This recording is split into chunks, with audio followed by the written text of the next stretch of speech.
Hey everyone, I'm going to show you how you can use YouTube on your TCL Smart TV. So if you want to use YouTube, you can simply go to the YouTube and open the application. So YouTube application is pre-installed in your TCL Smart TV. You can open the application.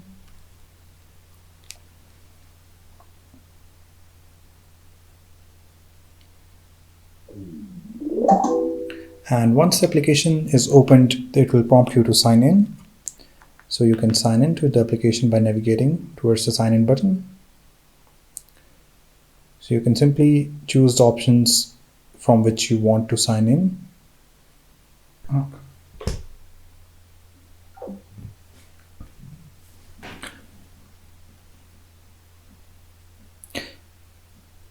And once you are signed in to YouTube, you can watch anything that you want.